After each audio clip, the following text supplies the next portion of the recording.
Well, howdy there, Internet people. It's Belle again, and welcome to The Roads with Belle. Today is August 28th, and we're going down the roads to your questions from Patreon, or email, or the comments. There's been a lot of news lately moving quickly, so some of our question pile is overfilling. Okay, so starting us off.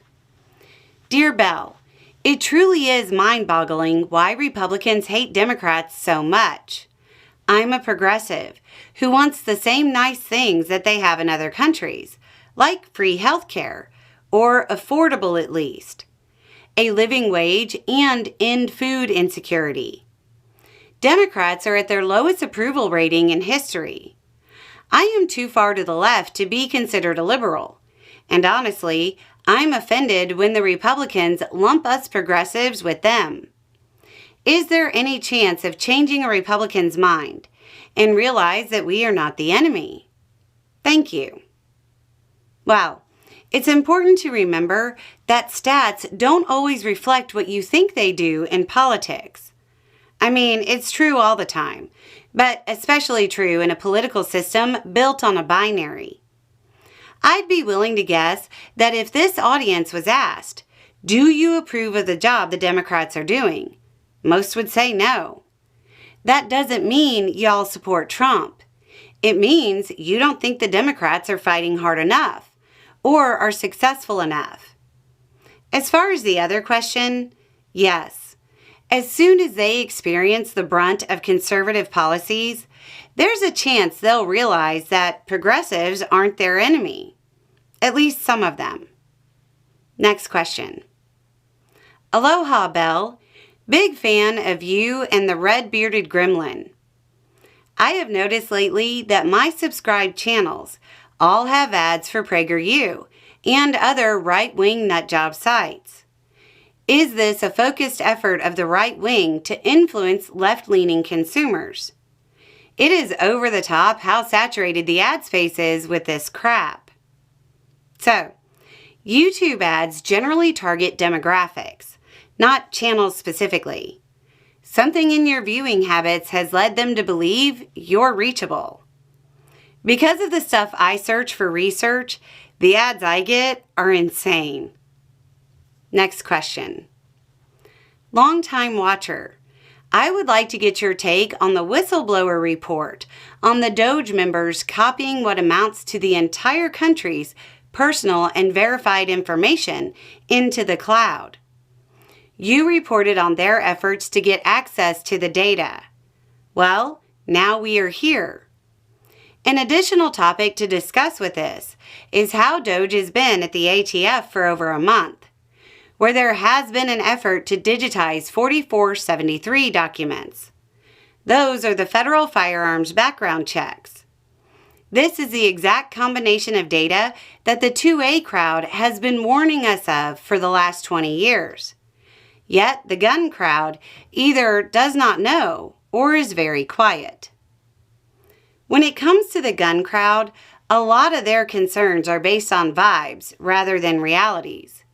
Many view Trump as above suspicion, which is really funny given his actual record and statements on gun control. They don't realize that information will be available to the next administration. But they also don't seem to realize that they built the registration they feared themselves via social media posts and donations to nonprofit groups. Next. My cousin has been seriously looking at ICE recruitment materials. He is a younger right-leaning libertarian guy, has ROTC experience, some college, criminal justice, but few job prospects, and a lot of college debt. He did not finish. I think he's looking at his situation, and sees ICE as the fast track to high pay and a career and a way out of his current situation. He has been going to Reddit forums, and a lot of people on there are telling him it's a good idea, really juicing him up. My moral center tells me this is something my family should not be a part of. I have shown him some videos of what ICE is doing, and he seems to have hardened his heart to the ethical implications. My family is good at that. So, I have been trying to look into reasons it might be against his rational self-interest to join ICE. Why maybe it is not the career move he thinks it is. Any ideas? So, you're looking for something that doesn't appeal to moral or ethical considerations, and looking only at self-interest. Think of the career aspect. It isn't one. Either Trump's moves aren't successful, in which case they'll be cut as waste in a few years, or they are successful and they won't be needed anymore. There were a whole bunch of questions pertaining to Trump's health and whether a Vance presidency would be better. As far as commenting on his health, I'm a medical professional. I don't think it's appropriate for me to comment on that. A Vance presidency would likely be better economically. He doesn't seem married to all of the failed ancient ideas Trump is. He also doesn't have the same force of personality, which could cut down on other problems. Bell, can you please discuss the financial implications of civil unrest when 63% of the country could not withstand a $500 emergency expense? To elaborate, how the oligarchs and the donor class have orchestrated an environment that we become homeless without medical coverage if we do something that doesn't conform to what they want. When it comes to widespread unrest, the economic challenges themselves feed into things that become bigger problems very quickly. It's probably an aspect many who are itching for martial law haven't considered. Just the minor show in D.C. has curtailed businesses. That leads to economic issues for small businesses and employees, which in turn will increase crime. On a wide enough scale, the economic issues would create widespread unrest. I guess what I'm saying is that the system has put people on the edge for so long that they literally can't afford a widespread crackdown, and it would likely cause a spiral of unrest. Next. Hi, Belle. Thank you for all you and your team do. I'm curious if there are any estimates as to how much taxpayer money is being spent on lawsuits stemming from Trump's illegal policies so far during this presidency, and how much time is he wasting that our judges could be using to actually do the jobs they were elected and paid to do.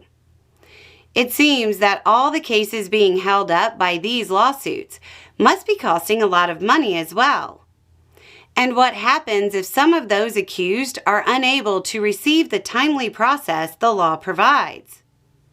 So, the amount the U.S. spends in court is always staggering, regardless of the administration. I'm not aware of a clear source that provides timely updates, but I'd guess the number is in the tens of millions spent so far. This one Dana had in her pile, and somehow she didn't include it. But obviously important for those who haven't heard yet. Please confirm whether Corelware plates like the daisy patterns from the 70s are lead glazed and recommended for display only. PSA. I learned that I have been microwaving and eating from lead plates for my whole life. So, there is a lot of conflicting information about this.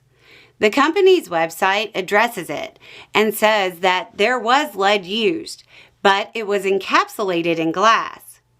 It explains that they selected some patterns and had them tested by a third-party lab. Quote, the testing confirms that the vintage products tested comply with current FDA lead safety regulations, so feel free to use them for everyday dinnerware. That being said, there are some consumer groups in at least one state Health and Human Services department that have warned about the issue. Obviously, this isn't a decision we can make for you. Okay, so That looks like it for this episode. But we'll be back soon with a little more information, a little more context, and having the right information will make all the difference. Y'all have a good day.